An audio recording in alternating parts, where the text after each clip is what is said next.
Santo Agostinho. Confissões. Introdução.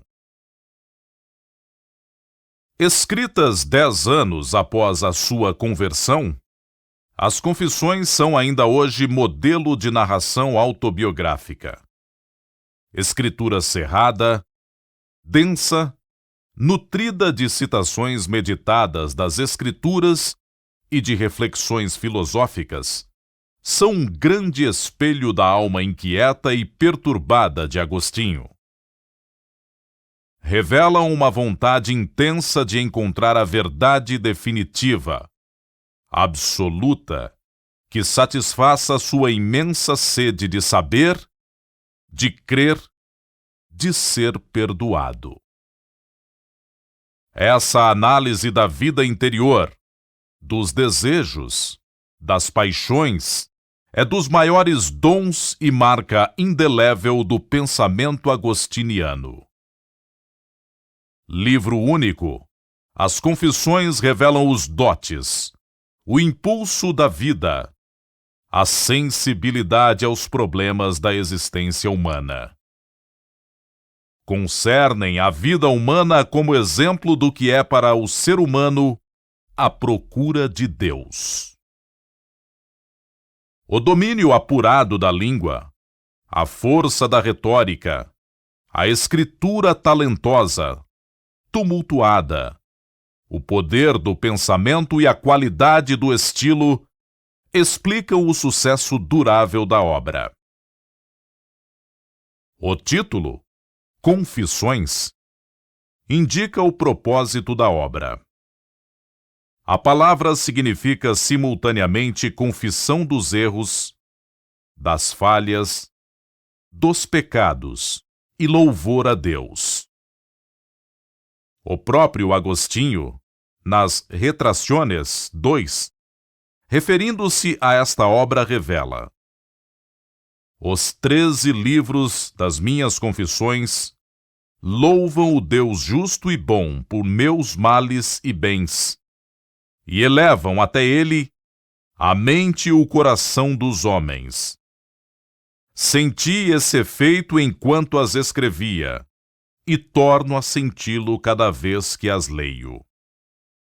De fato, nelas, Agostinho confessa a Deus seus desvios, suas errâncias, seus pecados e o louva por sua imensa misericórdia.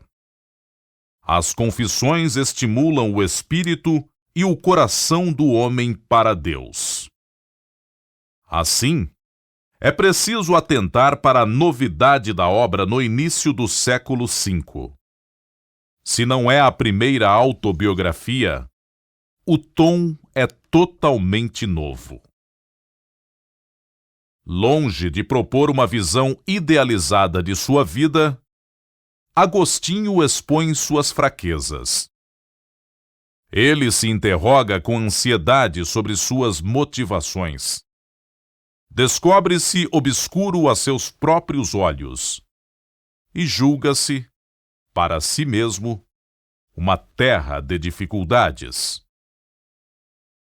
Expõe, por vezes, uma apreciação severa de si mesmo, mas, ao mesmo tempo, não poupa agradecimentos a Deus por tê-lo conduzido daquela forma. Surge destas páginas um eu humano que dialoga constantemente com o tu divino, de maneira nova. As Confissões são mais que autobiografia.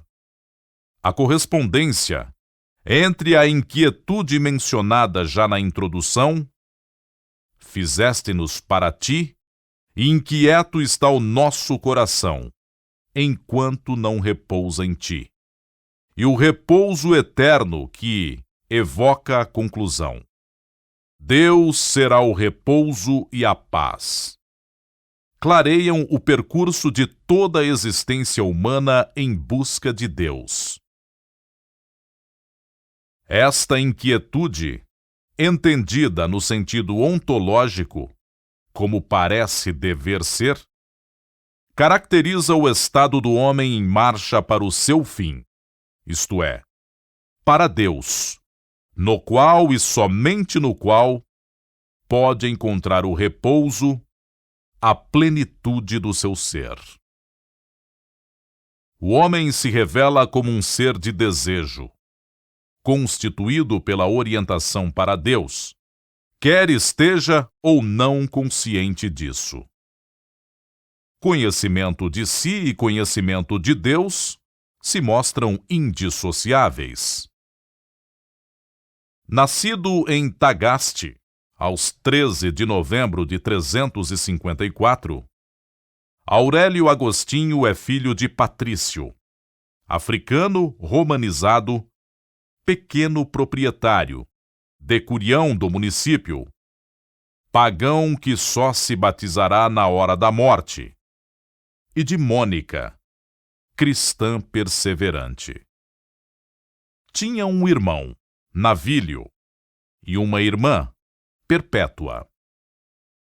Na adolescência, estudou em Tagaste e Madaura, seguindo o curso tradicional da educação liberal antiga, clássicos latinos, retórica, lógica, geometria, música e matemática.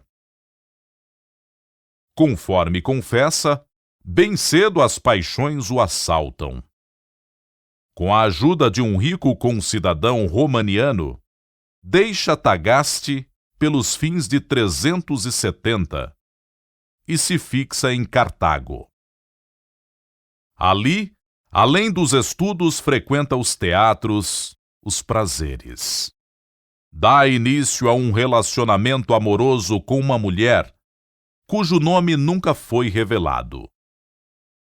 Não será um relacionamento fortuito, mas de longos 15 anos, do qual lhe nascerá um filho, Adeodato, cuja existência não ultrapassou os 16 anos. Em Cartago torna-se professor de gramática e leu Hortênsios de Cícero, que lhe desperta o amor à filosofia.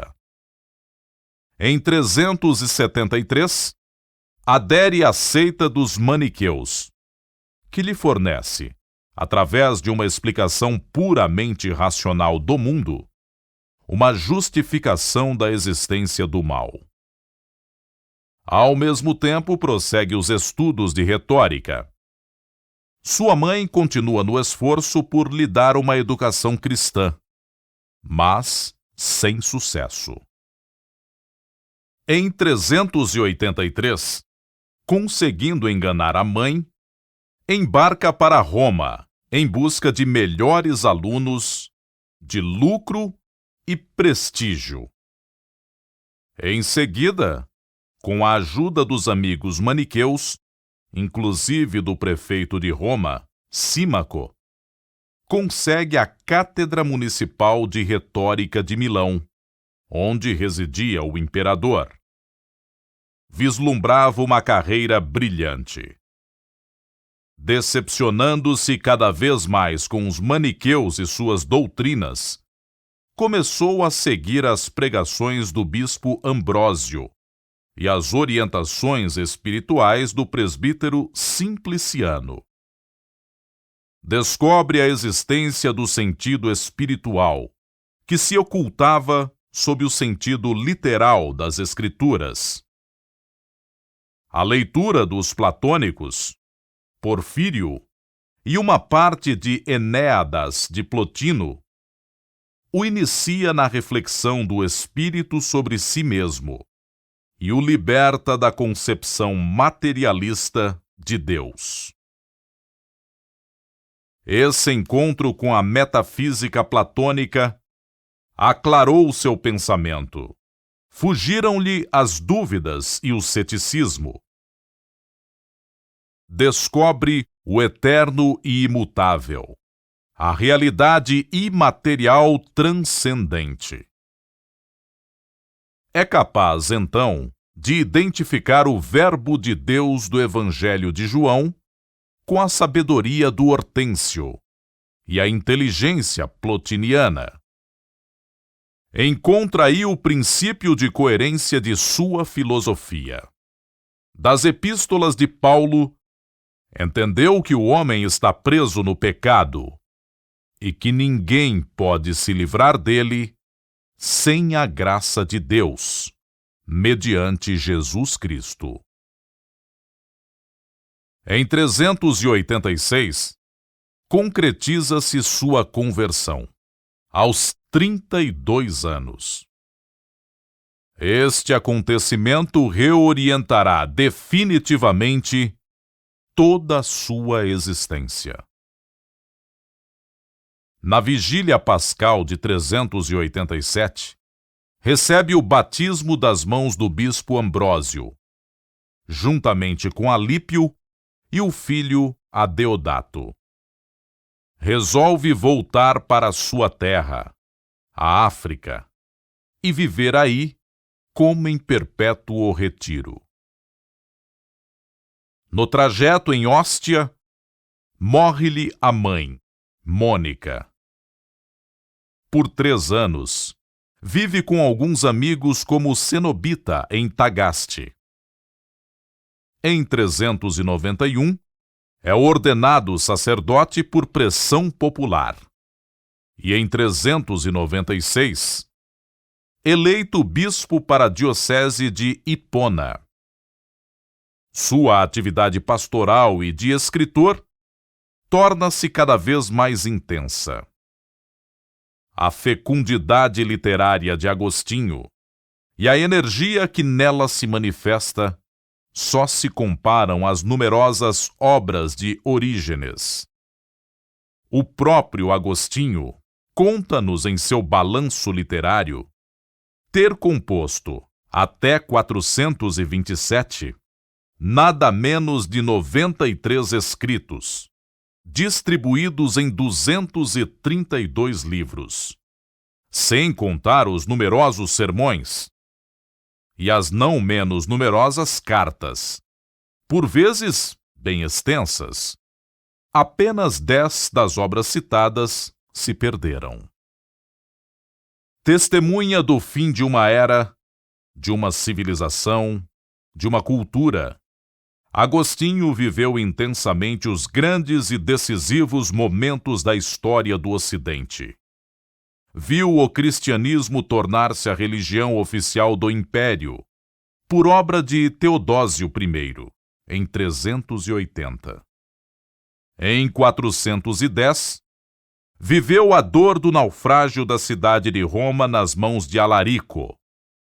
Participou ativamente nos grandes debates doutrinais com os donatistas, os maniqueus e os pelagianos. Jamais se cansou de defender sua fé e suas convicções. Aos 28 de agosto de 430, com Hipona assediada há 3 meses por Gensérico e seus vândalos, morre aos 76 anos aquele que é considerado um dos maiores e mais influentes padres da Igreja. Agostinho é o mais exímio filósofo dentre os padres da Igreja e, presumivelmente, o mais insigne teólogo de toda a Igreja. Exerceu profunda influência na vida da Igreja Ocidental, não só na filosofia, dogmática, teologia moral e mística, mas ainda na vida social e caritativa, na política eclesiástica e no direito público e na formação da cultura medieval. Estrutura e conteúdo das Confissões. Confissões, sua obra-prima e a mais conhecida, compõe-se de 13 livros. Originariamente parece ter circulado somente com os 9 primeiros livros, isto é, os livros autobiográficos. Ao que parece, seus leitores e amigos pediram uma continuação, uma sequência. Surgiram então os livros 10 a 13, os quais, como se pode observar no próprio texto, não são propriamente uma confissão, mas uma análise psicológica perspicaz de seu estado de espírito no momento em que escrevia. Livro 10, e uma análise comentário dos primeiros versículos do Gênesis nos livros 11 a 13. Esta observação parece romper a unidade das confissões. De fato, é difícil ver algum laço, alguma ligação entre os 10 primeiros livros, nos quais Agostinho medita sobre sua vida, e os 3 últimos, onde comenta os primeiros versículos da narração da criação do livro do Gênesis. A primeira parte, que compreende os livros 1 a 9, é, portanto, autobiográfica. Nela, Agostinho reflete sobre sua infância e adolescência, sua juventude, suas aventuras, seus erros, suas paixões, sua formação, suas buscas, sua aversão ao cristianismo. Para este primeiro período de sua vida, entre os anos 354 e 396, Agostinho foi seu próprio biógrafo e seu próprio crítico.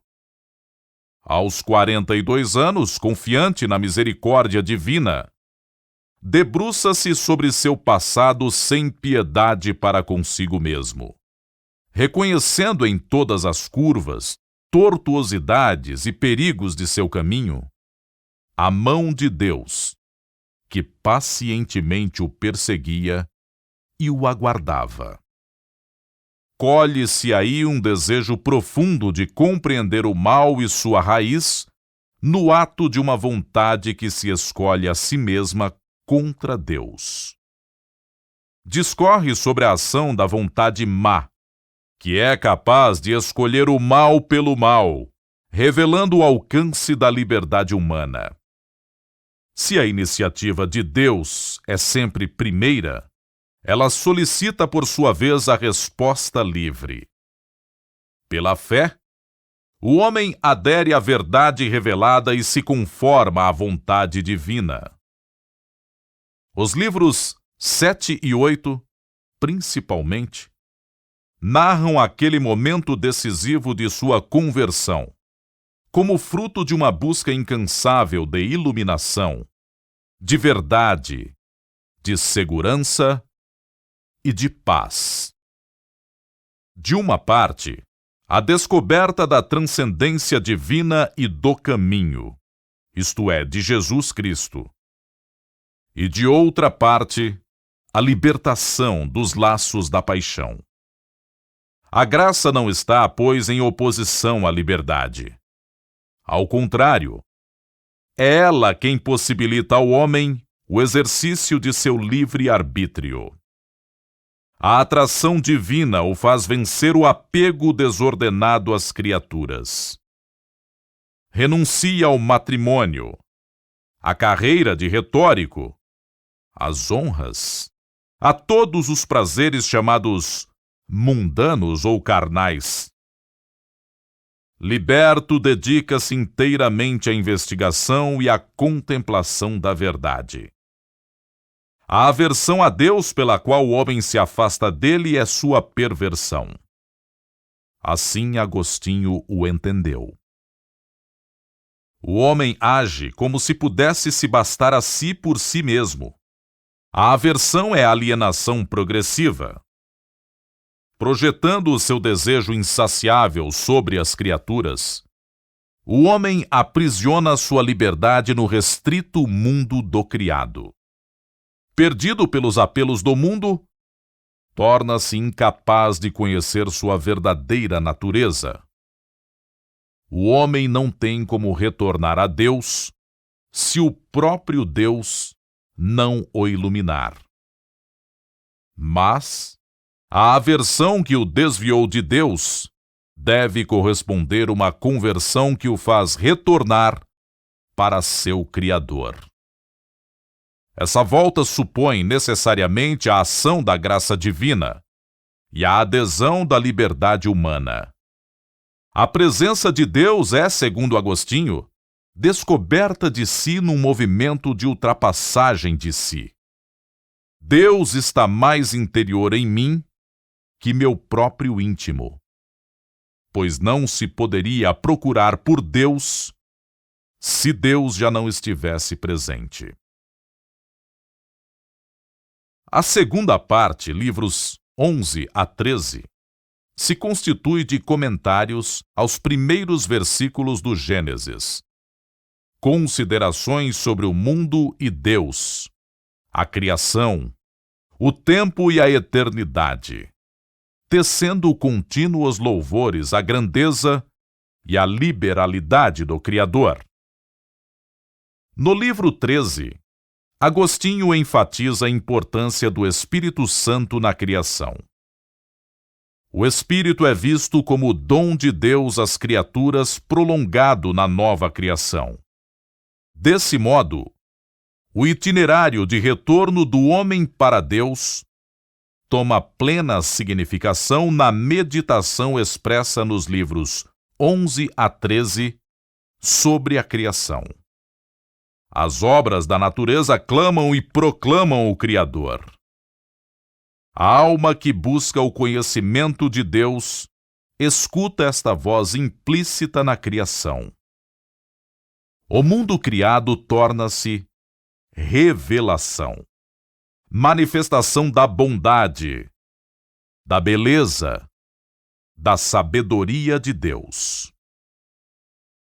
Confissões, uma das obras mais lidas no Ocidente, exerce ainda hoje enorme fascínio por seu valor literário, autobiográfico, místico, filosófico, teológico, exegético, poético, retórico e pelos temas nela tratados: o mal, a criação, o tempo, a graça, o itinerário da alma para Deus. Primeiro livro: Do nascimento aos 15 anos. Invocação a Deus. Grande és tu, Senhor, e sumamente louvável. Grande a tua força e a tua sabedoria não tem limite. E quer louvar-te o homem, esta parcela da tua criação. O homem carregado com sua condição mortal, carregado com o testemunho de seu pecado e com o testemunho de que resistes aos soberbos. E mesmo assim quer louvar-te o homem, esta parcela de tua criação. Tu o incitas para que sinta prazer em louvar-te. Fizeste-nos para ti. Inquieto está o nosso coração, enquanto não repousa em ti. Dá-me, Senhor, saber e compreender qual seja o primeiro. Invocar-te ou louvar-te. Conhecer-te ou invocar-te. Mas quem te invocará sem te conhecer? Por ignorá-lo, poderá invocar alguém em lugar de outro. Ou será que é melhor seres invocado para seres conhecido? Como, porém, invocarão aquele em quem não creem? E como terão fé sem ter quem anuncie? Louvarão o Senhor aqueles que o procuram. Quem o procura, o encontra. E tendo-o encontrado, o louvará. Que eu busque, Senhor, invocando-te, e que eu te invoque crendo em ti. Tu nos foste anunciado. Invoca-te, Senhor, a minha fé que me deste, que me inspiraste pela humanidade de teu Filho, pelo ministério de teu pregador. Como e por que invocar a Deus? E como invocarei o meu Deus, ó meu Deus e meu Senhor? Pois ao invocá-lo eu o chamarei para dentro de mim. Que lugar haverá em mim onde o meu Deus possa vir? Onde virá Deus em mim? O Deus que fez o céu e a terra. Há então, Senhor meu Deus, algo em mim que te possa conter? E o céu e a terra, que fizeste e nos quais me fizeste? São eles capazes de te conter?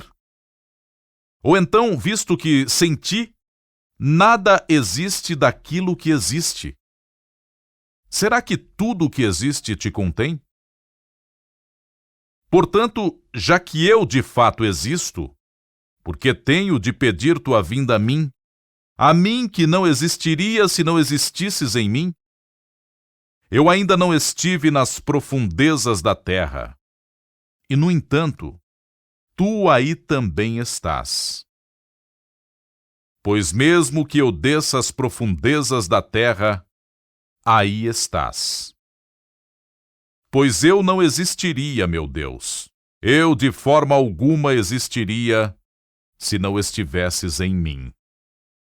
Ou melhor, eu não existiria se não existisse em ti, de quem tudo, por quem tudo e em quem todas as coisas existem?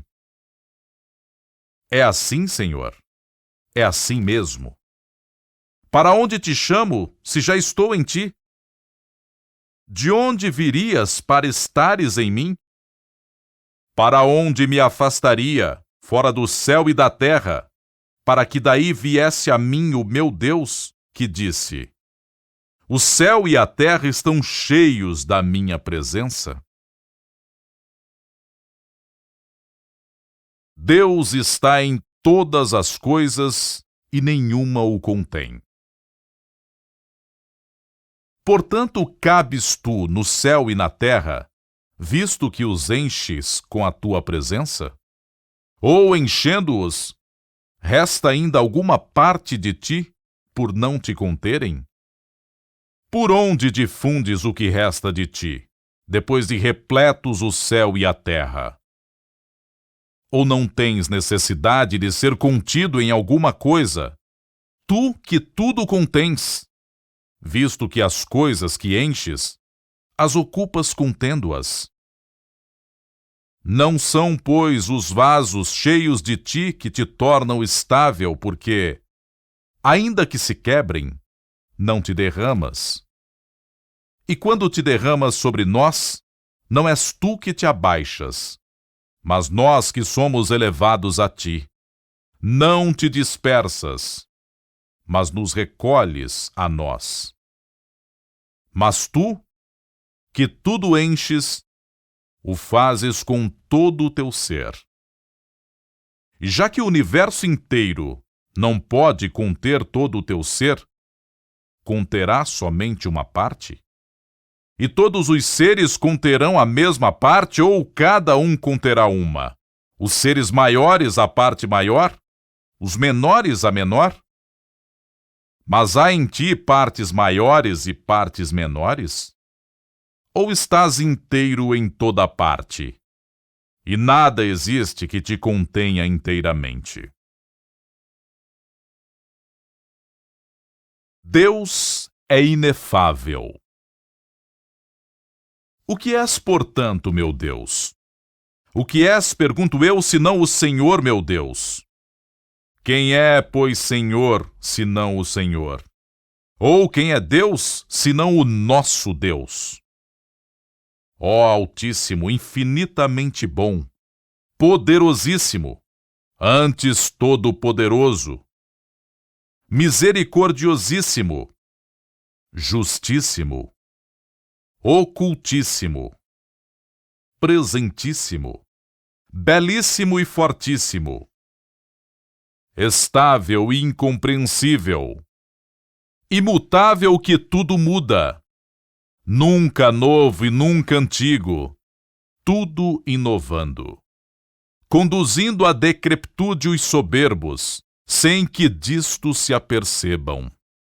Sempre em ação e sempre em repouso, recolhendo e de nada necessitando, carregando, preenchendo e protegendo, criando, nutrindo e concluindo, buscando ainda que nada te falte. Amas e não te apaixonas. Tu és cioso, porém tranquilo. Tu te arrependes sem sofrer. Entras em ira, mas és calmo. Mudas as coisas sem mudar o teu plano. Recuperas o que encontras sem nunca teres perdido.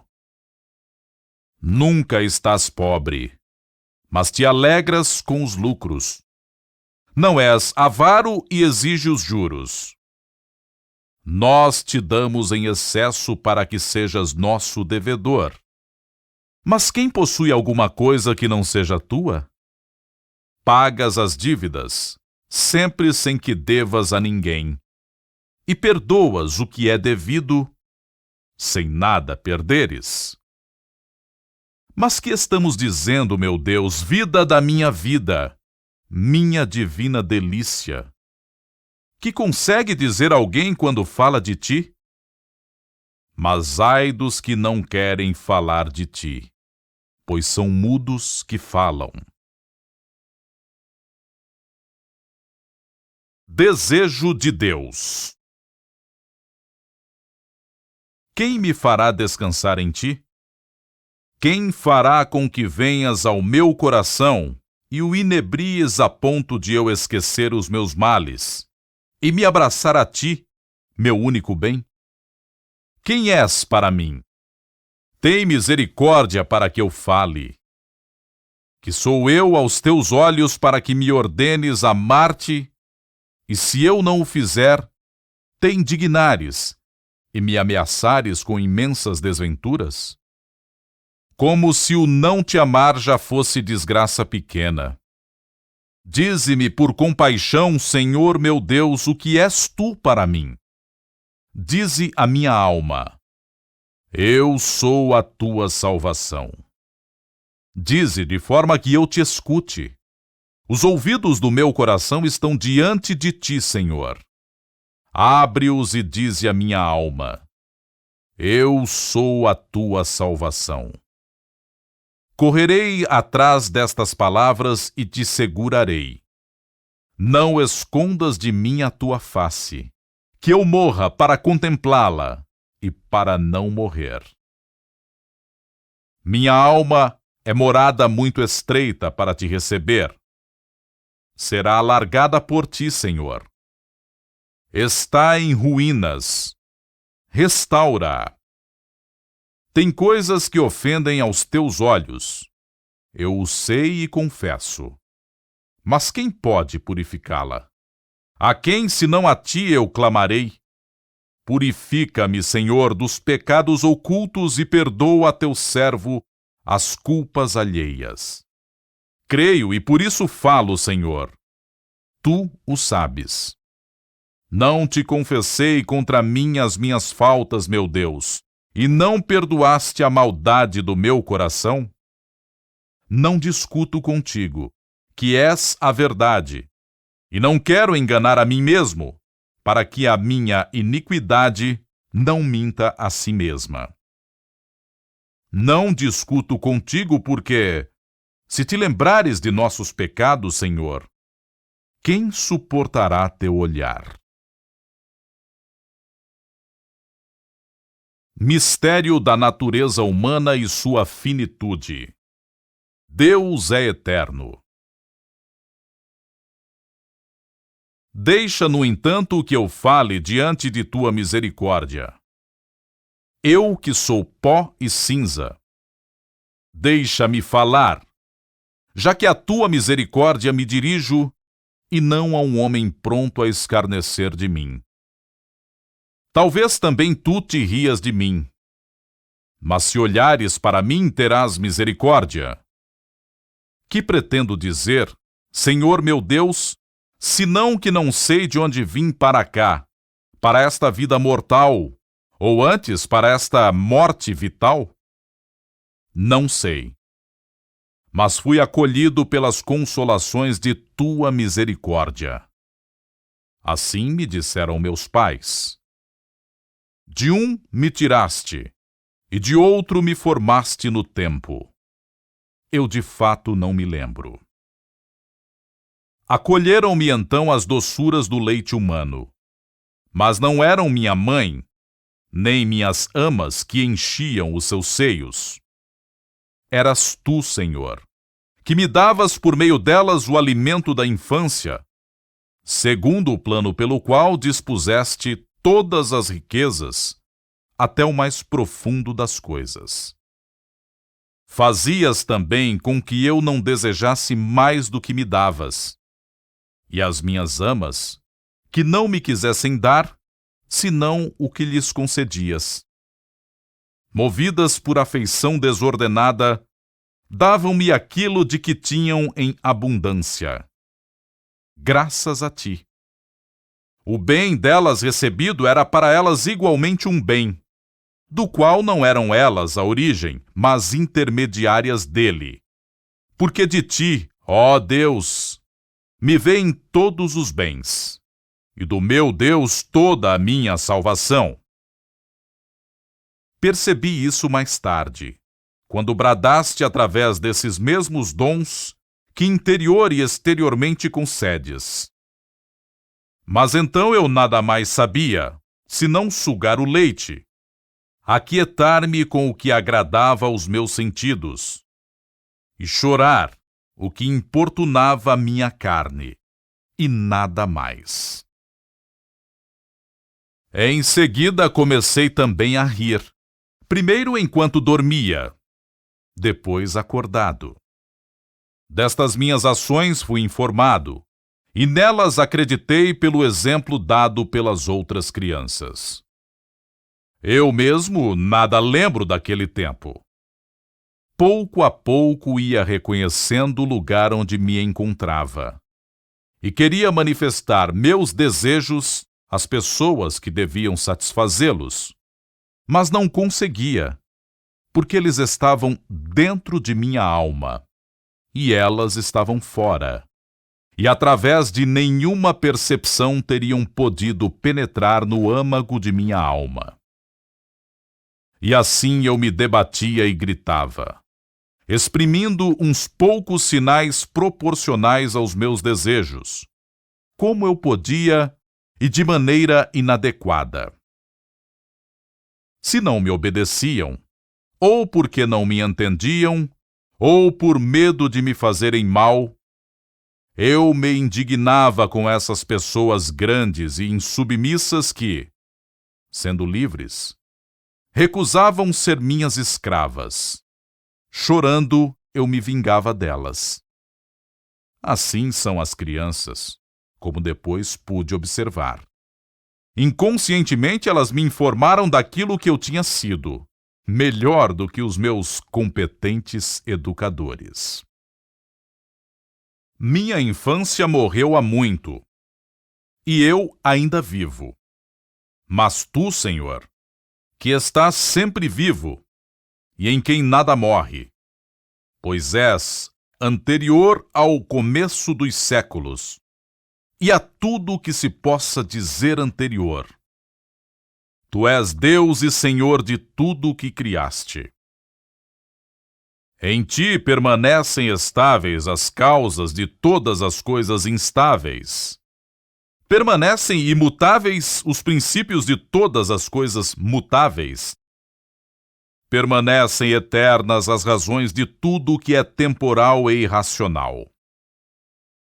Dize-me, Senhor, eu te suplico, tu que tens compaixão da minha miséria, dize-me, se a minha infância sucedeu a outra vida já morta, se tal idade não seria o tempo passado nas entranhas de minha mãe. Pois alguma coisa me revelaram dessa vida, e eu mesmo vi mulheres grávidas. Mas antes disso, que era eu, meu Deus, ó minha doçura? Existi, porventura, em qualquer parte? Fui alguém? Não tenho ninguém que saiba responder a essas perguntas. Nem meu pai, nem minha mãe. Nem a experiência de outrem, nem a minha memória.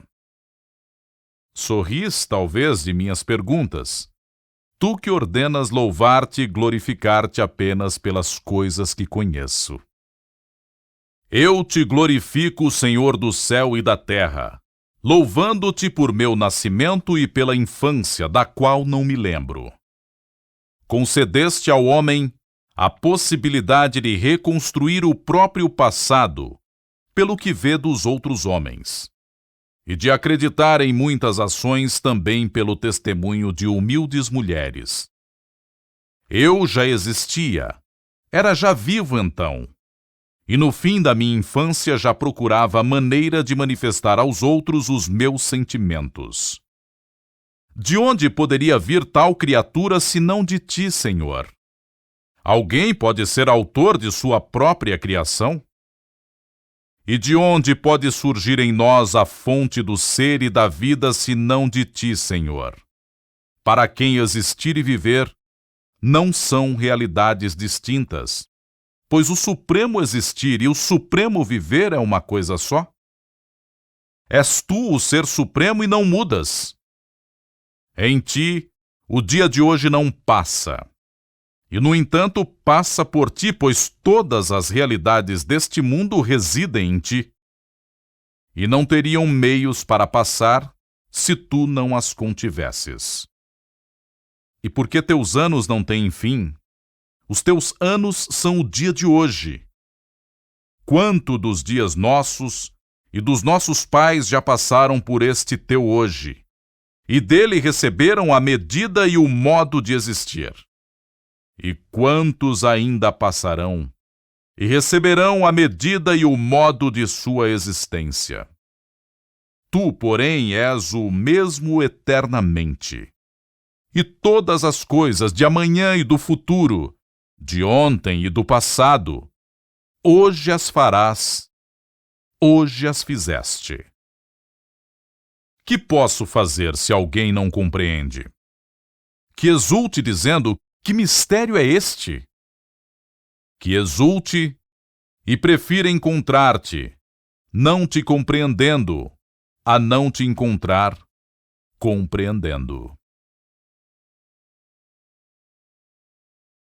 Agostinho recorda os pecados cometidos na infância. Ouve-me, Senhor. Ai dos pecados dos homens. É um homem que assim fala.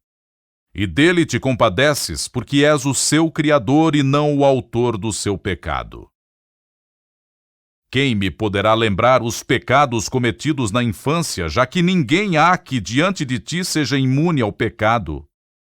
Nem mesmo o recém-nascido com um dia apenas de vida sobre a terra. Quem, senão um pequerrucho, onde vejo a imagem daquilo que não lembro de mim mesmo? Qual era então o meu pecado? Seria talvez o de buscar avidamente aos berros os seios da minha mãe? Se mostrasse hoje a mesma avidez, não pelo seio materno, é claro, mas pelos alimentos próprios da minha idade, seria justamente escarnecido e censurado. Meu procedimento era então repreensível. Mas como não teria podido compreender as reprimendas, nem a razão nem os costumes permitiam que eu fosse reprovado.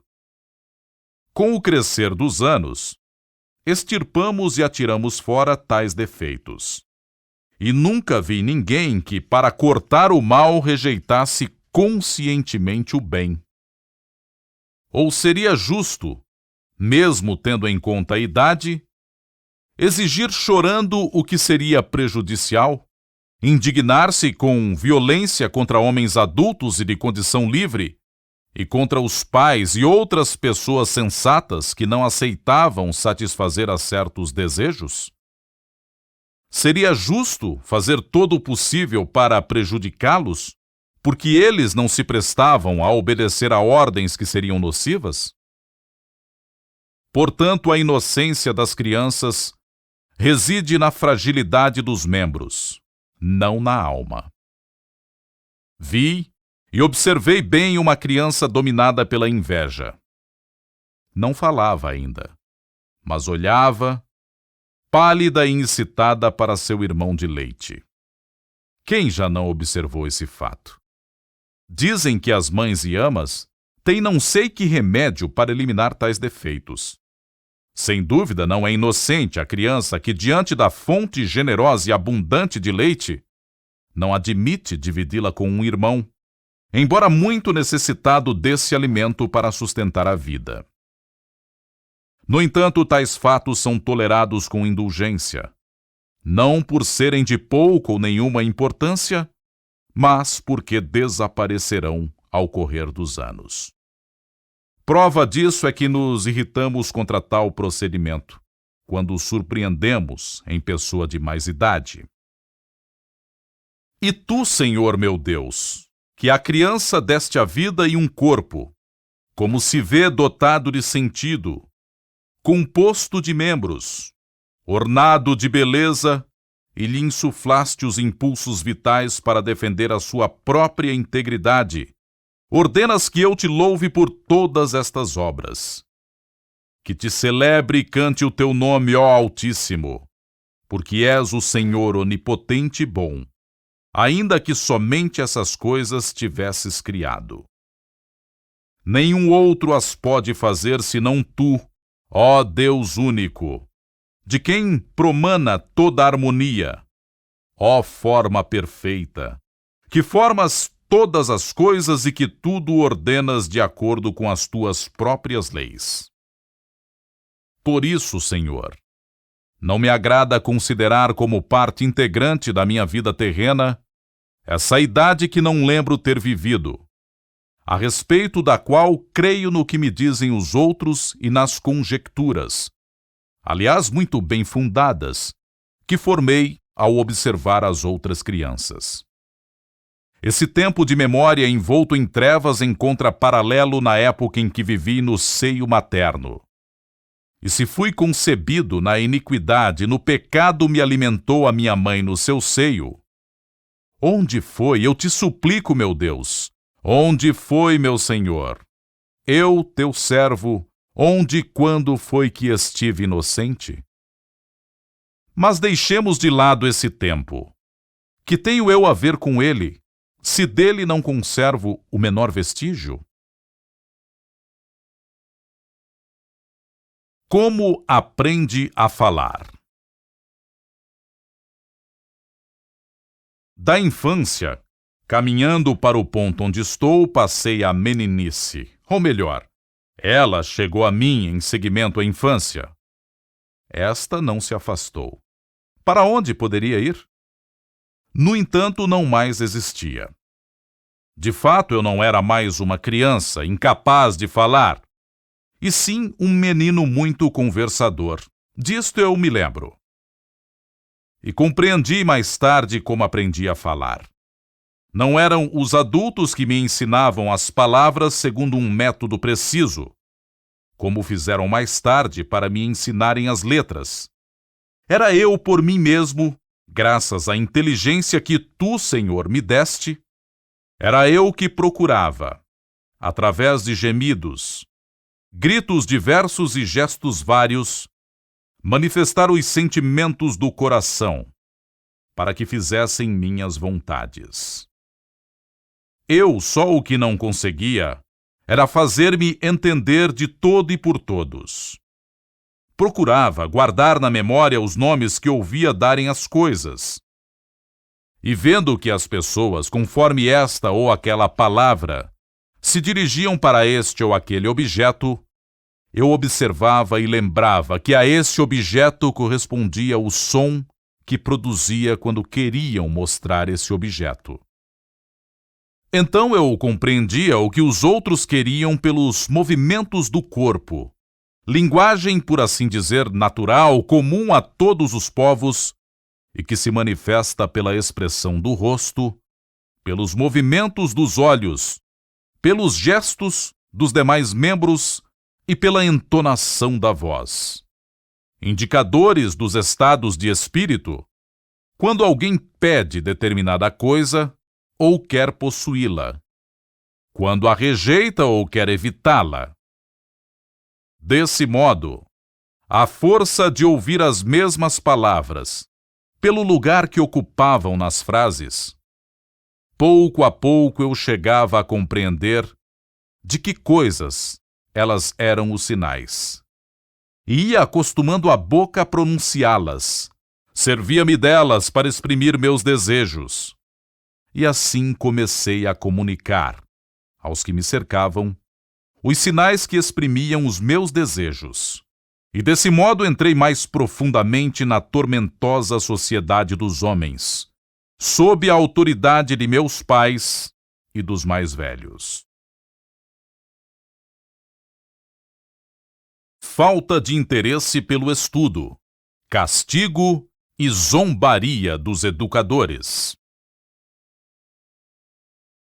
Ó Deus, meu Deus, que sofrimentos e desilusões padeci, quando ao menino que eu era propunham que o ideal da vida era obedecer aos mestres para prosperar neste mundo, para granjear com a arte da palavra o prestígio dos homens e as falsas riquezas.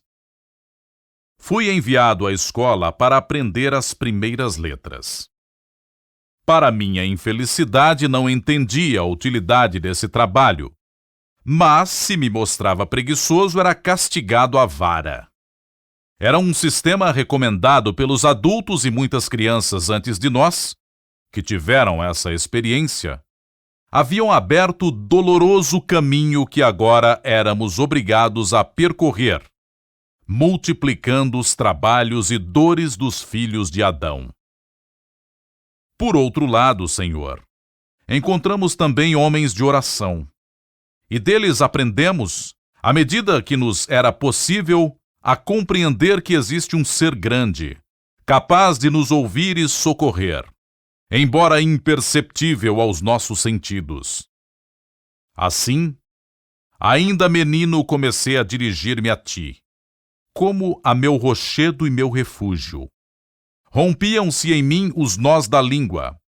Ao invocar-te, era pequeno ainda, mas era grande o fervor com que eu te implorava para que me evitasses os castigos na escola. E quando não me atendias, o que era para o meu bem, os adultos e até os meus próprios pais, que não me desejavam o menor mal, riam-se dos açoites, o que constituía então para mim grande e profundo sofrimento. Haverá, Senhor, alma tão generosa e tão unida a Ti, por extraordinário amor, o que na realidade pode ser efeito de uma espécie de loucura. Existirá alguém que nesse afeto encontre tal força, que venha a desprezar os cavaletes, aguilhões e demais torturas semelhantes àquelas que em toda a parte da terra os homens aterrorizados te pedem que lhes evites? Haverá alguém que se ria dos que temem esse suplício? Como meus pais zombavam das penalidades que a nós meninos infligiam nossos mestres? Para mim, tais castigos não pareciam menos temíveis que as torturas, e não pedia com menos fervor que deles fôssemos poupados. No entanto, continuávamos a cometer faltas, escrevendo, lendo e estudando menos do que se exigia de nós.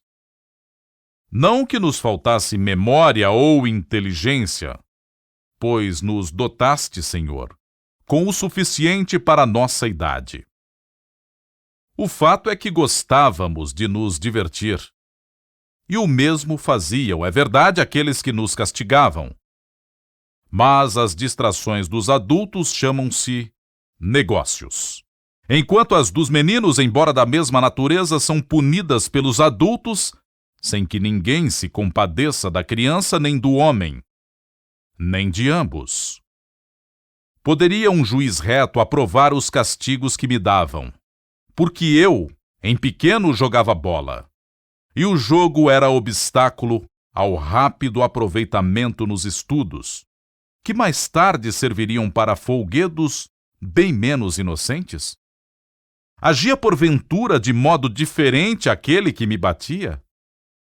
Se vencido por um colega de magistério em alguma discussão fútil, era roído pela raiva e pela inveja, mais do que eu quando derrotado por um companheiro num jogo de bola. Prefere o jogo e o teatro ao estudo. No entanto, é verdade que eu pecava, Senhor meu Deus, ordenador e criador de tudo o que existe na natureza, com exceção do pecado, de que és apenas regularizador. Eu pecava, Senhor Deus meu, agindo contra as disposições dos pais e dos mestres, pois podia no futuro fazer bom uso desses conhecimentos que eles queriam que eu adquirisse, qualquer que tenha sido o motivo que os movia a isso. E eu desobedecia não para fazer coisa melhor, mas pelo amor ao jogo, amando nas disputas o orgulho da vitória, e amava também essas histórias frívolas que tanto me deleitavam os ouvidos, com uma curiosidade que a cada dia brilhava aos meus olhos com os espetáculos e jogos dos adultos. No entanto, os que presidem a tais jogos sobressaem tanto em prestígio que quase todos desejam para seus filhos essa honra. Nem se preocupam se os filhos, distraídos pela atividade teatral, são punidos por se afastarem do estudo, que, segundo os desejos deles, permitirá a estes, mais tarde, organizar espetáculos semelhantes. Olha, Senhor, com misericórdia para essas contradições. Socorre os que te invocam, e socorre também aqueles que não te invocam, a fim de que também eles o façam e sejam libertados. Adiamento do batismo. Eu tinha ouvido falar, ainda criança, da vida eterna a nós prometida, graças à humildade do Senhor nosso Deus, que desceu até a nossa soberba. Fui marcado pelo sinal da cruz e recebi o sal divino, apenas saído do seio de minha mãe, que em ti depositava todas as suas esperanças. Senhor, tu viste que eu, ainda criança, fui um dia tomado por febre alta, motivada por uma disfunção do estômago, e estive às portas da morte. Tu viste, Senhor, pois já então eras o meu protetor. Com que ardor e com que fé implorei a piedade de minha mãe e de nossa mãe comum, a tua igreja, o batismo de Cristo, meu Deus e Senhor. Minha mãe carnal, muito perturbada, que na sua fé e coração puro me gerava com maior solicitude para a vida eterna, apressava-se em iniciar-me e purificar-me nos sacramentos da salvação, para que, confessando-te, Senhor Jesus, eu pudesse obter a remissão dos pecados. Eis que, improvisamente, melhorei.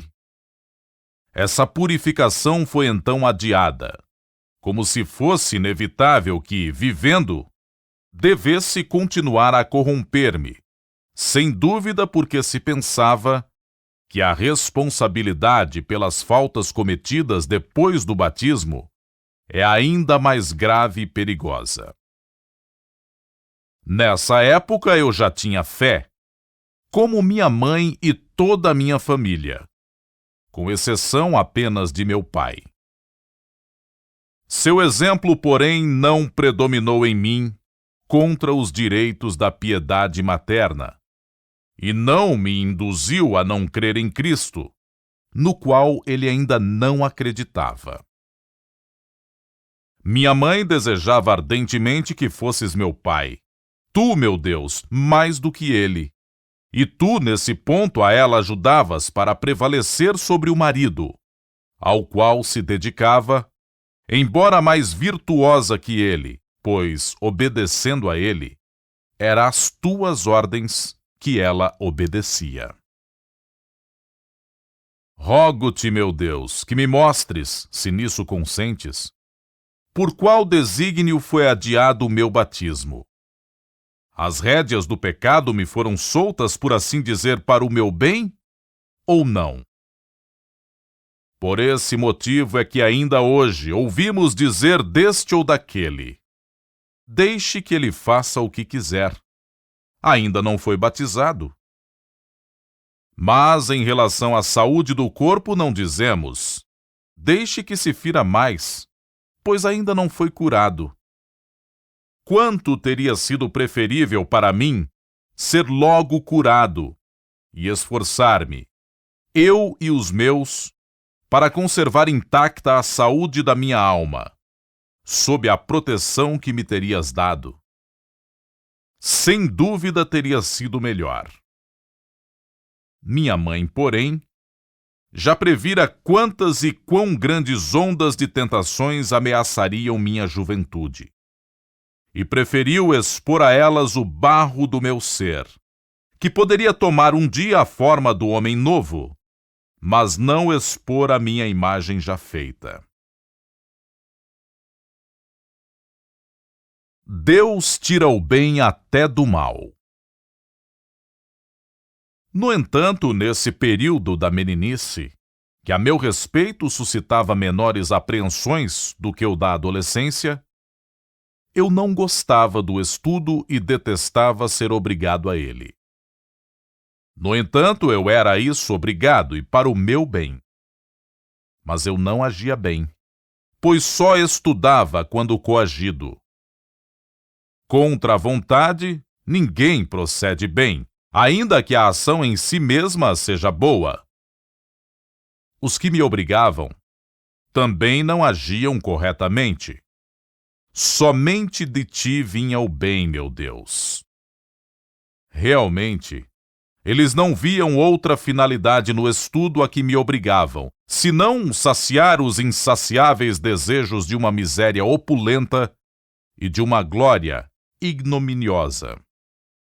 Mas tu, para quem estão contados os nossos cabelos, utilizavas em meu proveito o erro dos que me coagiam. E utilizavas a minha falta para castigar-me, punição que eu merecia, embora pequeno, pois era grande pecador. Assim tu me fazias o bem por meio daqueles que não o faziam, e me davas justa retribuição pelos meus próprios pecados. Estabeleceste de fato, e efetivamente acontece, que toda alma desregrada seja seu próprio castigo. Utilidade do estudo. Ainda hoje não sei explicar bem a causa da minha repugnância pelo estudo do grego, que tentavam inculcar-me desde criança. Pelo contrário, eu gostava muito do latim, mas não aquele que é ensinado nas primeiras classes, e sim do que é ensinado pelos chamados gramáticos. As primeiras noções, em que se aprende a ler, escrever e contar, eram-me tão pesadas e penosas como o estudo do grego. Donde me vinha tal aborrecimento, senão do pecado e da vaidade da vida?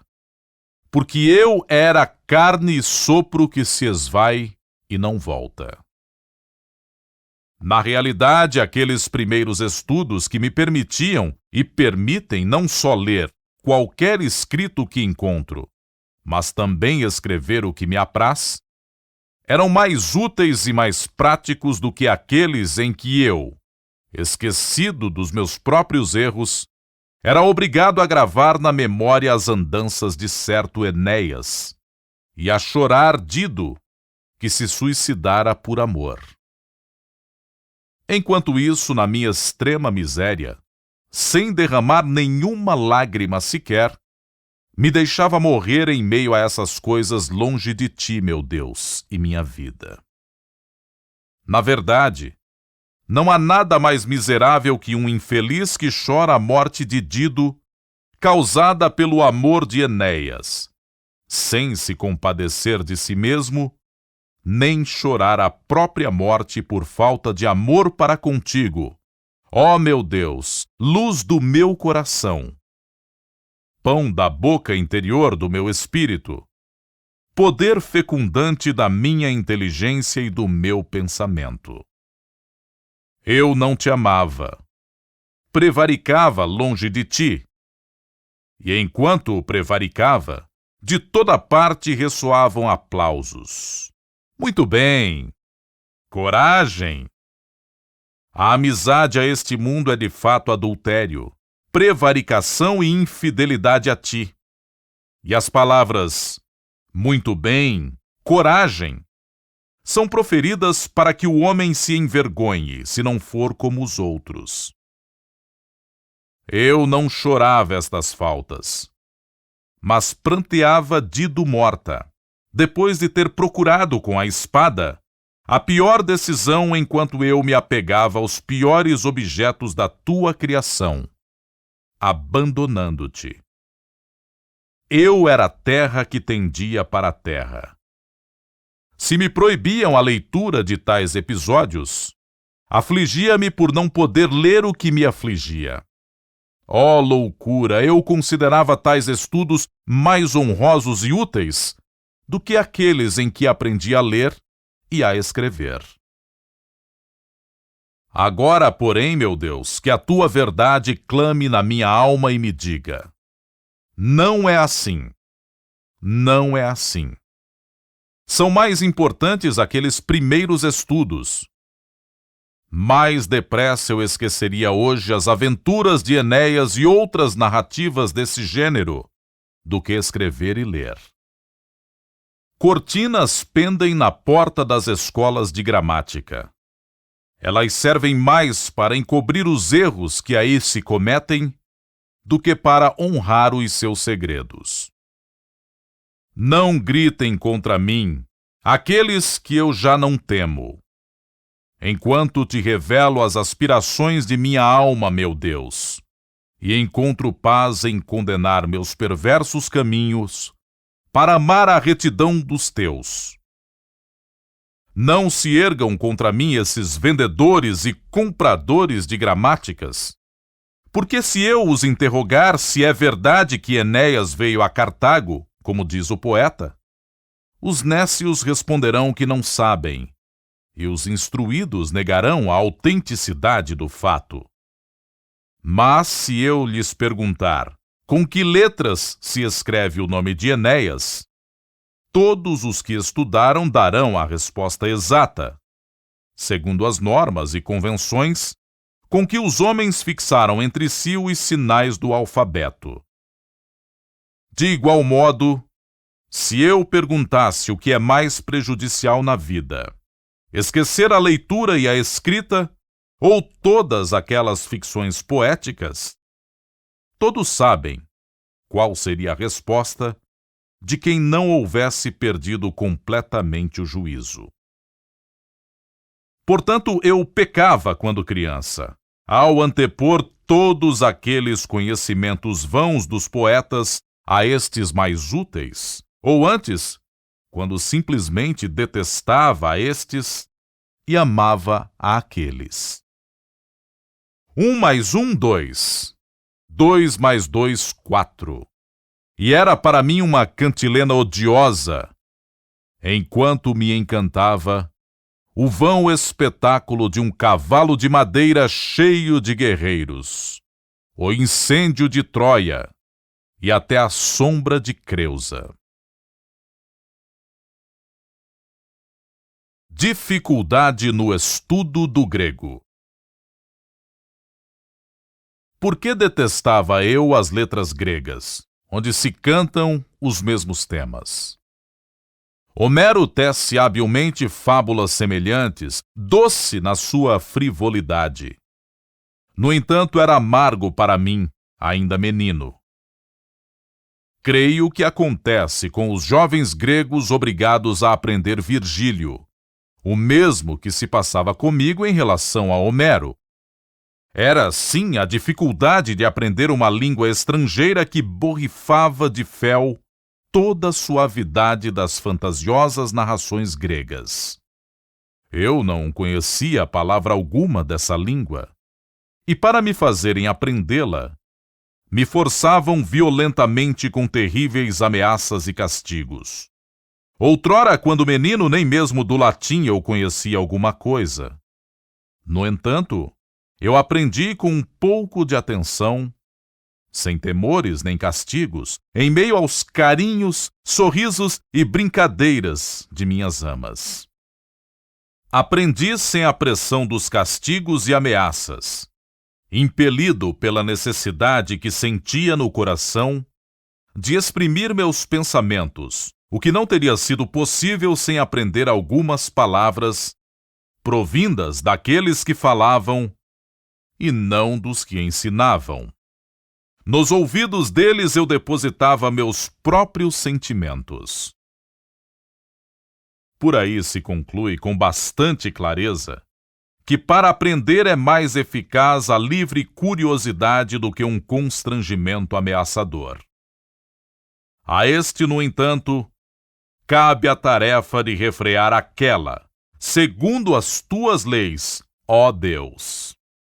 Tuas leis que sabem desde a palmatória dos mestres até as torturas dos mártires, temperar com tristezas salutares que nos trazem de volta para ti, longe dos prazeres perniciosos que de ti nos afastam.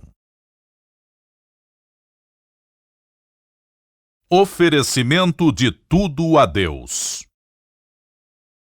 Ouve, Senhor, a minha prece, para que minha alma não desfaleça sob o peso da tua lei, nem esmoreça em confessar os atos de misericórdia que me arrancaram de péssimos caminhos, para que sejas para mim mais atraente do que todas as seduções que eu seguia. E assim eu te ame imensamente e te segure a mão com todas as forças de minha alma, e me livres de toda a tentação até o fim. Senhor, tu és o meu Rei e o meu Deus. Que para o teu serviço se consagre tudo o que de útil eu aprendi em criança. Para ti, a minha capacidade de falar, escrever, ler e contar. Pois, quando eu aprendia coisas inúteis, tu me disciplinaste e me perdoaste o pecado do prazer inútil que nelas eu encontrava. É verdade que com elas aprendi muitas coisas úteis, mas estas podem ser aprendidas também em matérias não frívolas. Este seria o caminho mais seguro a ser percorrido pelas crianças. Literatura e mitologia corruptoras. Ai de ti, torrente de hábitos humanos! Quem te resistirá? Até quando hás de correr antes de secar? Até quando arrastarás os filhos de Eva para o mar profundo e temeroso, que somente podem atravessar os que navegam no lenho da cruz? Não foi em teus livros que li sobre Júpiter tonante e adúltero? 2 atos que de certo ele não podia praticar simultaneamente. Mas assim foi representado para que fôssemos levados a imitar um verdadeiro adultério, iludidos por um trovão imaginário. Mas certamente nenhum desses mestres, trajados de capa magistral, se conservaria calmo ao ouvir um colega nascido do mesmo pó proclamar. Homero imaginava essas ficções e atribuía aos deuses os vícios humanos. Eu preferia que nos trouxesse as perfeições divinas. Mas seria mais exato dizer que Homero, inventando tais coisas, atribuía qualidades divinas a homens viciados, a fim de que os vícios não fossem considerados como tais, e quem os comete pareça imitar não homens corruptos, mas divindades celestes. No entanto, ó torrente infernal, em tuas ondas precipitam-se os filhos dos homens, e pagam para aprender tais noções. E torna-se acontecimento importante fazer tudo isso em público, na praça principal da cidade, sob os olhos da lei que estabelece salários para os atores, além da paga dos particulares. O fragor de tuas ondas de encontro aos rochedos parece dizer: aqui se aprendem as palavras, aqui se adquire a eloquência indispensável para persuadir os outros e para exprimir o próprio pensamento. E realmente não teríamos conhecido as palavras chuva de ouro, regaço, disfarce, templos celestes e outras expressões que se encontram nos escritos de Terêncio, se este poeta não nos tivesse apresentado um jovem debochado que se propõe, para a própria devassidão, o exemplo de Júpiter. O jovem observa, pintada no muro, a seguinte cena. Júpiter, segundo a mitologia, derrama uma chuva de ouro no regaço de Danae, para dessa forma enganá-la. Vejam como o jovem se excita para satisfazer a própria paixão diante das lições do Mestre Celeste. Que Deus é este, diz ele, que abala os templos do céu com grande estrondo? Eu, simples mortal, não poderia fazer o mesmo? Mas já o fiz, e com prazer. Não. De forma alguma não é por meio dessas vulgaridades que se aprendem tais palavras. No entanto, tais palavras encorajam os homens a cometer tais indecências. Não acuso as palavras que são como vasos eleitos e preciosos, mas o vinho do erro que aí nos era apresentado por mestres ébrios, e que devíamos sorver, sob pena de sermos espancados, sem que pudéssemos apelar para um juiz sóbrio. Ó Deus, diante de ti evoco, enfim, tranquilamente, essas recordações. E, no entanto, eu aprendia de bom grado aquelas noções que me agradavam. Pobre de mim! E por isso eu era considerado um jovem de belas esperanças. Inteligência desperdiçada em coisas vãs. Permite, ó meu Deus, que fale um pouco também da inteligência, dádiva tua que eu esbanjava em frivolidades. Uma tarefa muito inquietante se apresentava ao meu espírito ante a possibilidade de prestígio ou pelo temor à desonra ou às pancadas. Era a tarefa de exprimir a cólera e a dor de Juno, por não poder afastar da Itália o rei dos troianos. Eu bem sabia que Juno jamais pronunciaria tais palavras. Todavia, éramos obrigados a nos desencaminhar e seguir as fantasias poéticas, e a dizermos em prosa o que o poeta cantara em versos. Receberia maiores elogios o aluno que exprimisse com mais força e maior verossimilhança os sentimentos de ira e dor mais adequados ao nível da personagem representada, e que soubesse revestir as frases com as palavras mais apropriadas. De que me servia tudo isso, ó Deus meu, vida verdadeira? Para ter os aplausos às minhas declamações na presença de tantos conterrâneos e colegas meus? Não foi tudo vento e fumaça? Não havia outra maneira de exercitar minha inteligência e minha língua? Os teus louvores, Senhor. Os teus louvores, inspirados por tuas escrituras, me teriam elevado o coração, e eu não teria sido envolvido por quimeras vãs, qual presa de aves de rapina.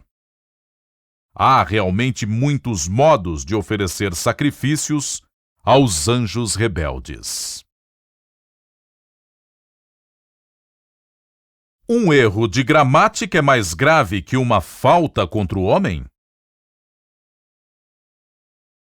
Não é de estranhar que eu me tenha deixado levar pelas coisas vãs para longe de ti, meu Deus. Pois eu tinha por modelo somente homens que se sentiam consternados quando reprovados por terem cometido algum solecismo ou barbarismo ao expor boas ações, mas que exultavam com os louvores quando relatavam seus desmandos pormenorizadamente, com riqueza e elegância, em frases corretas e bem construídas. Vês tudo isso, ó Senhor, e te calas, ó Deus de paciência, de misericórdia e de verdade? Porventura ficarás sempre calado? E desde agora arrancas deste abismo profundo a alma que te procura, que tem sede de tuas alegrias e que diz em seu coração: busquei a tua face, Senhor, e a buscarei sem cessar. Longe de tua face, caímos nas trevas da paixão. Porque não é caminhando nem atravessando espaços que de ti nos afastamos ou a ti retornamos. Nem aquele filho mais novo procurou carro ou cavalos, ou navio, ou alçou voo com asas invisíveis, e tampouco marchou a pé, quando foi para longínquas regiões dissipar prodigamente o que lhe tinhas dado ao partir. Pai bondoso, no momento em que lhe fizeste estes dons, foste mais carinhoso com ele quando voltou necessitado. Basta mergulhar nas paixões, isto é, nas trevas, para ficar longe de tua face. Vê, Senhor meu Deus, com paciência, segundo o teu modo de ver, como são diligentes os filhos dos homens em observar as regras convencionais da gramática herdadas daqueles mestres que os antecederam. E como são negligentes em relação ao pacto eterno de eterna salvação recebido de ti. Desse modo, se um daqueles que conhecem e ensinam as antigas convenções gramaticais as transgride, pronunciando a palavra homo sem aspirar a primeira sílaba, desagrada aos homens mais do que se ele contrariar os teus mandamentos, odiando ao homem que é seu semelhante. Como se pudesse existir inimigo pior que o próprio ódio, com o qual uma pessoa se irrita contra si mesma, ou como se alguém com perseguições prejudicasse mais gravemente a outrem do que ao seu próprio coração, cultivando tal inimizade. Certamente essas regras de linguagem não estão mais profundamente gravadas em nós que esta lei da consciência. Não fazer aos outros o que não queremos que outros nos façam. Como é profundo o teu mistério, ó Deus grande e único, que habitas no silêncio do mais alto dos céus, e sem cessar atinges com o castigo da cegueira as paixões ilícitas. Enquanto isso, o homem, em busca da glória na eloquência, diante de um juiz, que é outro homem, no meio de muitos outros homens que o cercam, persegue o inimigo com ódio violento, evitando com o máximo de atenção cometer um erro de pronúncia, não aspirando o H quando diz inter homines. E, no entanto, nem se importa quando, no furor da própria alma, elimina um homem do convívio dos homens. Os primeiros pecados da infância. Eu me encontrava, pobre menino, no limiar dessa escola de moral. Minha educação era dada de tal modo que temia mais cometer uma impropriedade de linguagem do que acautelar-me da inveja que eu sentiria daqueles que a evitavam se eu a cometesse. Digo e confesso diante de ti, meu Deus, essa fraqueza que me angariava aplausos daqueles, cuja aprovação era a minha norma de vida. Eu não percebia o abismo de ignomínia em que me atirava longe de tua presença. Diante de ti, o que havia mais indigno do que eu desagradava até mesmo àqueles homens, ao enganar com inúmeras mentiras o pedagogo, os mestres e pais. Tão grande era o meu amor pelo jogo, a minha paixão pelos espetáculos frívolos e a mania de imitar os atores. Eu furtava da despensa e da mesa de meus pais, ora impelido pela gula, ora para ter com que pagar aos companheiros que vendiam seus jogos, mas que se divertiam tanto quanto eu. Muitas vezes eu cometia fraudes no jogo para conseguir vitórias, dominado pelo tolo desejo de superioridade sobre os outros. No entanto, não podia suportar que os outros fizessem o mesmo e reprovava asperamente se os descobrisse, enquanto eu, ao ser descoberto e repreendido, me enfurecia, ao invés de reconhecer-me culpado. Seria essa a inocência das crianças? Não, Senhor. De modo algum, meu Deus.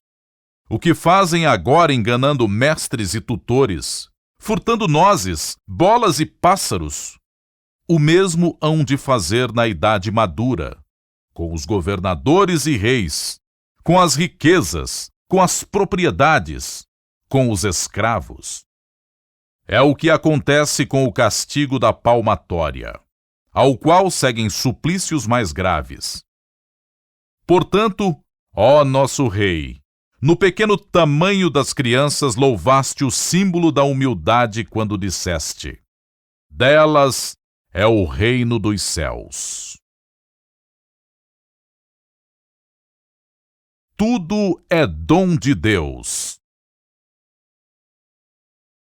Contudo, graças sejam dadas a ti, Senhor, Criador e Ordenador do universo, ainda que me houvesses destinado a ser apenas criança.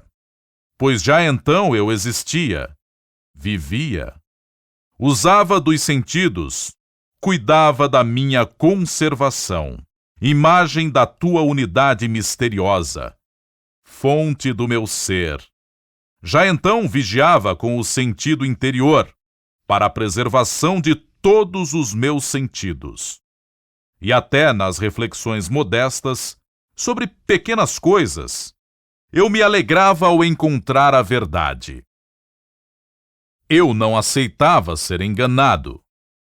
Tinha boa memória, tinha facilidade para falar, era sensível à amizade, fugia da dor, da humilhação, da ignorância. Que havia em tal criatura que não fosse digno de admiração e louvor? Mas tudo isso são dons de meu Deus, não os recebi de mim mesmo.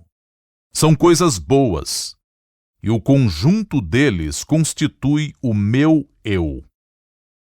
Portanto, bom é aquele que me criou. Ele é o meu bem, e eu exulto em sua honra por todos os bens que constituem a minha existência desde a infância. Meu pecado era não procurar nele, e sim nas suas criaturas, isto é, em mim mesmo e nos outros, os prazeres, as honras e a verdade. Eu me precipitava assim na dor, na confusão e no erro. Graças a ti, ó minha doçura, minha glória, minha confiança, meu Deus, pelos dons que me deste. Conserva-os, pois. e assim me conservarás. Então crescerá e se aperfeiçoará tudo o que me deste. E eu mesmo viverei contigo, porque foste tu que me deste a possibilidade de existir. Segundo livro, Os 16 anos. Por qual motivo Agostinho relembra suas culpas? Quero recordar as minhas torpezas passadas, as corrupções de minha alma, não porque as ame, ao contrário, para te amar, ó meu Deus. É por amor do teu amor que retorno ao passado, percorrendo os antigos caminhos dos meus graves erros. A recordação é amarga, mas espero sentir tua doçura, doçura que não engana, feliz e segura. E quero recompor minha unidade depois dos dilaceramentos interiores que sofri quando me perdi em tantas bagatelas, ao afastar-me de tua unidade. Desde a adolescência ardi em desejos de me satisfazer em coisas baixas, ousando entregar-me como animal a vários e tenebrosos amores. Desgastou-se a beleza da minha alma e apodreci aos teus olhos, enquanto eu agradava a mim mesmo e procurava ser agradável aos olhos dos homens. Necessidade de amor e de seus ilusórios sucedâneos. E o que é que me encantava, se não amar e ser amado? Mas eu não ficava na medida justa das relações de alma para alma, dentro dos limites luminosos da amizade, do lodo dos desejos carnais e da própria natureza da puberdade, emanavam vapores que me enevoavam e ofuscavam o coração, a ponto de não mais distinguir entre um amor sereno e as trevas de uma paixão. Um e outro ardiam confusamente em mim, arrastando a minha fraca juventude pelos despenhadeiros das paixões e a submergiam num abismo de vícios. Tua cólera concentrava-se em mim, e eu não percebia. Ensurdecera-me o ruído das cadeias da minha mortalidade. Justo castigo à soberba da minha alma, e eu me afastava cada vez mais de ti, e tu o permitias. Eu me agitava, me dissipava, ardia nas paixões da carne, e tu calavas. Ó alegria que tão tarde encontrei!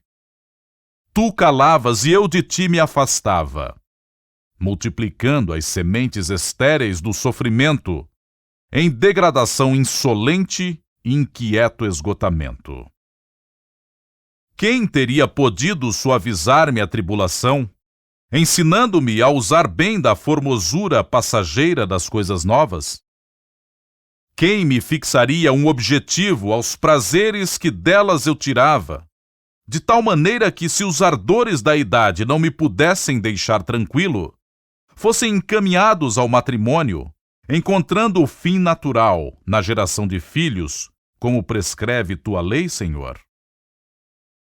Tu que asseguras a descendência de nossa raça mortal e tens o poder de abrandar as asperezas reservadas ao homem expulso do teu paraíso? Tua onipotência está perto de nós, ainda quando nos afastamos de ti. Eu deveria ter ouvido mais atentamente o som vindo de tuas nuvens. Quem escolhe esse tipo de vida terá tribulações na carne. Eu vo-las desejaria poupar. Ou ainda, é bom para o homem não tocar em mulher. E ainda, quem não tem esposa cuida das coisas do Senhor. Quem tem esposa cuida das coisas do mundo e do modo de agradar a esposa. Quem me dera ter ouvido mais atentamente essas palavras. Se me tivessem feito eunuco pelo reino dos céus, aguardaria agora mais feliz os teus amplexos. No entanto, miserável que sou, eu me abandonava com furor à torrente das paixões que me afastava de ti. Eu transgredia todas as tuas leis sem escapar naturalmente de teus castigos. Quem dos mortais conseguiria fazê-lo?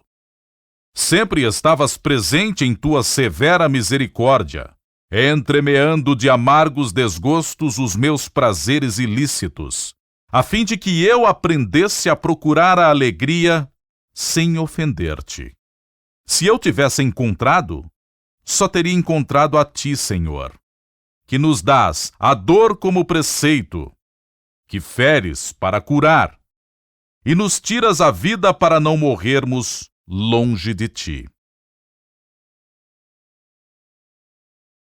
O ócio favorece o desencadeamento das paixões. Nesse mesmo ano, no entanto, meus estudos foram interrompidos, tendo sido chamado de Madaura, cidade vizinha, para onde havia ido antes, a fim de estudar literatura e oratória, onde aguardava que se preparasse a quantia necessária para uma permanência mais longa em Cartago, de acordo mais com a ambição do que com as possibilidades de meu pai, cidadão bem modesto de Tagaste. Mas a quem narro eu esses fatos? Não a ti, meu Deus, mas diante de ti, aos meus semelhantes, ao gênero humano, àqueles que, mesmo pouco numerosos, venham a volver os olhos para estas páginas. E para quê? A fim de que eu mesmo, e os que me lerem, pensemos de que abismo profundo devemos clamar por ti. Que há mais próximo de teus ouvidos que um coração arrependido e uma vida de fé? Todos elogiavam muito meu pai, que gastava mais do que lhe permitia o patrimônio familiar nas despesas necessárias para a permanência do seu filho longe de casa por motivo de estudos.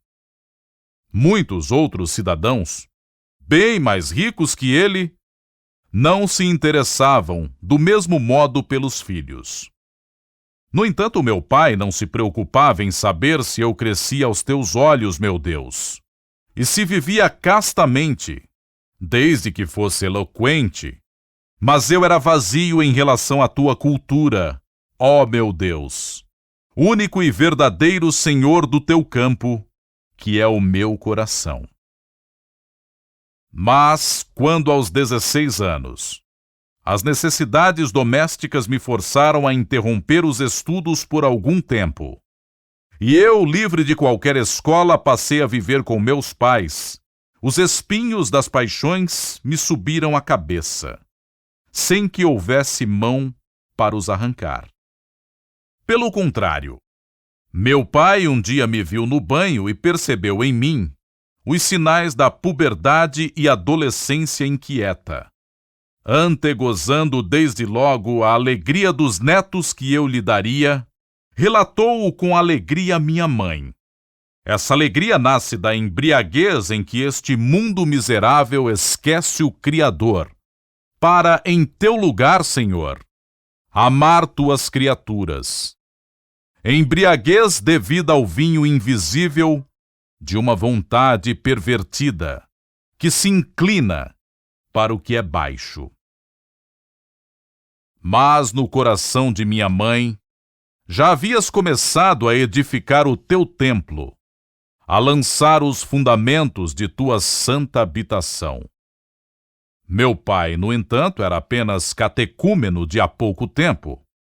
Por isso minha mãe agitou-se apreensiva e temerosa. Apesar de eu ainda não ser batizado, receou que eu enveredasse por caminhos tortuosos trilhados por aqueles que voltaram para ti as costas, e não a face. Ai de mim! Como ouso dizer que estavas calado quando eu me afastava de ti cada vez mais? É verdade que te calavas diante de mim em tais momentos? De quem eram, senão de ti, aquelas palavras que me fazias soar aos ouvidos, através de minha mãe, tua serva fiel? Mas nenhuma tocou-me o coração para converter-se em prática. Ela queria que eu evitasse a luxúria. Tenho ainda dentro de mim a lembrança de suas solícitas recomendações. E, sobretudo, que eu não cometesse adultério com a esposa de quem quer que fosse. Envergonhava-me de atender às suas solicitações, porque me pareciam conselhos de mulher. No entanto, eram teus os conselhos, e eu não sabia. Eu estava convencido de que tu te calavas, e que era ela quem falava. Mas por meio dela eras tu que me falavas, e nela eu te desprezava. Eu, teu servo, filho de tua serva. Mas eu o ignorava e caminhava para a minha perdição, com cegueira tal que me envergonhava diante de meus companheiros, de parecer menos depravado que os outros quando os ouvia exaltando as próprias infâmias, tanto mais dignas de glória, quanto mais infames eram. Eu queria fazer o mesmo, não só pelo fato em si, mas pelo louvor que disso resultava. Nada é tão digno de censura como o vício. No entanto, para não ser censurado, eu mergulhava ainda mais no vício. Quando não me podia igualar a meus companheiros corruptos, fingia ter praticado o que não praticara, para não parecer desprezível pela inocência ou ridículo por ser casto. Eis com que companheiros andava eu pelas praças de Babilônia, revolvendo-me na lama como se fossem cinamomo e perfumes preciosos.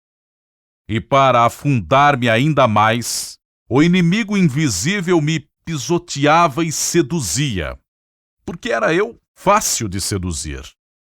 Minha mãe carnal, que já tinha fugido de Babilônia, mas caminhava ainda lenta pelos seus arredores, recomendou-me vida pura, mas não se preocupou em encaminhar para um afeto conjugal aquela minha virilidade de que lhe falara o marido e que não podia. Esperamos que você tenha gostado desta prévia.